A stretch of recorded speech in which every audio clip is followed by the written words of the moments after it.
ఎంత మార్కెటింగ్ చేస్తున్నాడు, కానీ ఇంత మార్కెటింగ్ చేసినా కూడా ఆ మందు కొనేవాడు పత్తితోనే గాలిస్తాడు. అది కొనకే ఇన్వాల్యుబుల్, దానికి వెల కట్టలేనిది రాముల వారి దివ్యమైన ఆశీర్వాదం. ఒకటి మీ అందరూ నేను ప్రార్థిస్తున్నాను, గోల్కొండ కోటకి ఎంతమంది చేయొచ్చండి. ఆ రామదాసు ఉండినటువంటి జైల్లో ఒక కీర్తన పాడే ప్రయత్నం చేయండి. అక్కడ రాసడం ఈ కీర్తన 12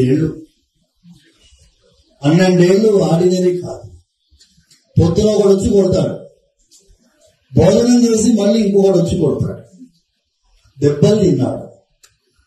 తక్కువది మనకు రాముడు ఒక్క 2 వర్గం పాడాడు. మన వల్ల అవుతుందమ్మా?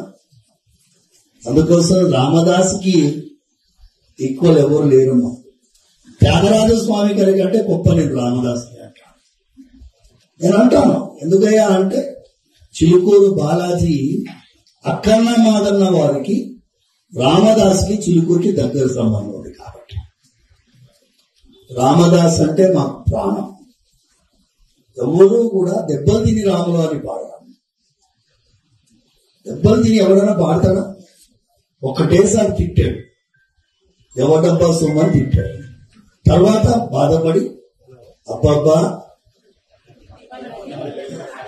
మీ ముందు నేను పాడడం ఏంటి, నాకు రాదు, కానీ మీలో లీనమైపోయి ఈ సంగీత నిన్న రామభక్తి సామ్రాజ్యము ఏ మానవులకు అప్పేమో ఆ మానవుల దర్శనమే అత్యంత